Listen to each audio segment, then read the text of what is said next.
Face-front non-believers. Well, once again, I had the privilege of seeing one of our homegrown skeptic projects on the big screen.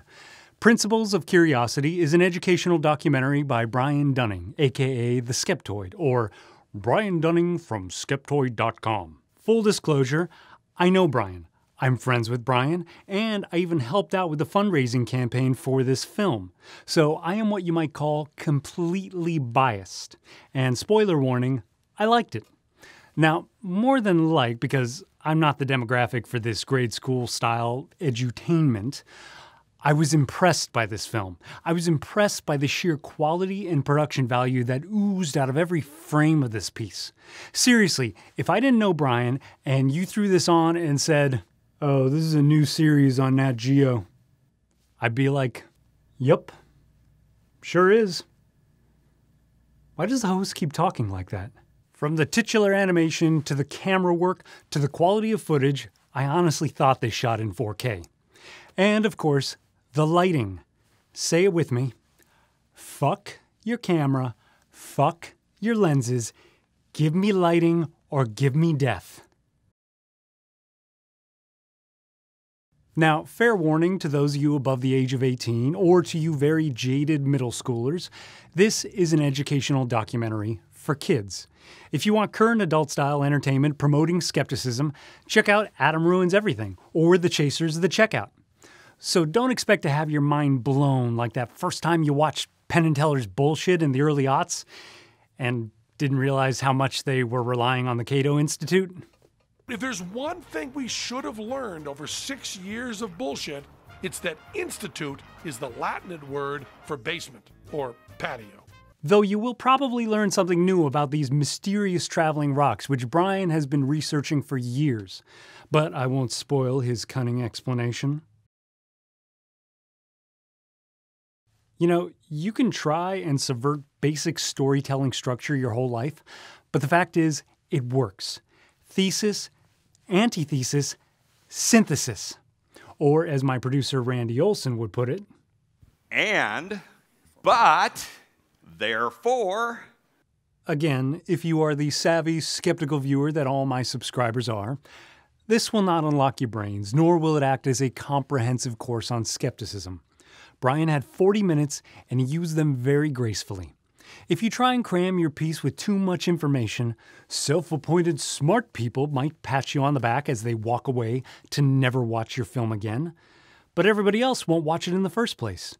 Simplify and give your audience some breathing room. We're not your damn secretary. We're here to be entertained and learn something. And if we can only do one, guess which one we'll pick. And I can't emphasize this enough, not because we're stupid, but because we'll just stop caring. And if your audience doesn't care, they can never learn. Your audience will always be smart enough to not watch boring shit. And I'm here to testify. I cared. Brian gave us a nice setup that had me hanging on for the reveal, and in between, he had a nice lesson to teach. So, what sucked about it?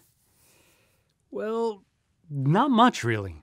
I think the only parts that genuinely had me rolling my eyes a bit were what is a staple of edutainment, the staged conversations with people awkwardly forcing prompts. And we're talking about things we've seen on TV that seem amazing or surprising. Yeah, you know, I watch these documentaries on TV about different subjects, and I'm like, wow, is this really a thing?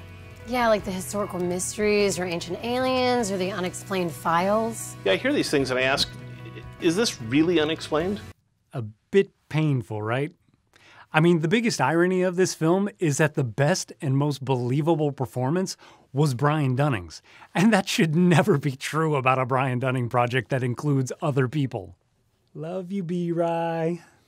Again, this is a well-made, solid piece that stays on message. A bit formulaic, but they weren't trying to reinvent the wheel, just trying to offer us one for critical thinking.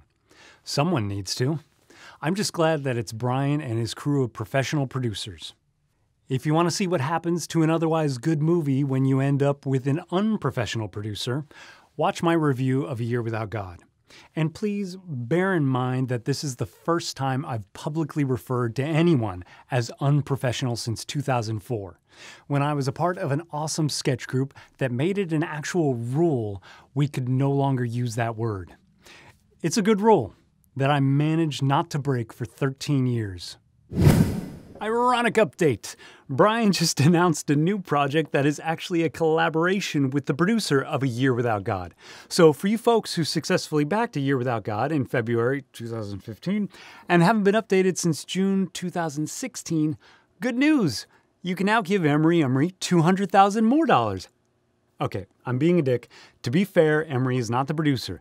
This is primarily a Skeptoid project. And Skeptoid projects tend to get finished and released in a timely manner and with exceptional quality. In fact, I'm so confident in Brian's project that I am putting money on it. This is symbolic. I donated to his online funding, which I encourage all of you to do. Take a day off Starbucks and donate a few bucks to this project. Brian Dunning makes great stuff. Speaking of which, one last nitpick, or maybe a huge one. The title. A bit dry and frankly not memorable. I know this because as I sat down to write this review of a movie I had recently seen, I literally had to look it up. However, I also empathize because if you are trying to sell something to any part of academia, keep it boring and devoid of an opinion. And a boring title can sometimes help opinionated pieces like this one get through. So good luck, Brian. And to that end, if you have kids or know someone who has kids, forward this documentary along. It's free, it's on YouTube. For my part, I'd like to address my cousin Gabe and his wife Amelia. Hey guys, you have some kids running around. Give them an additional dose of critical thinking. I assume since you're their parents, they're already getting their fair share. Link below. Thanks for watching.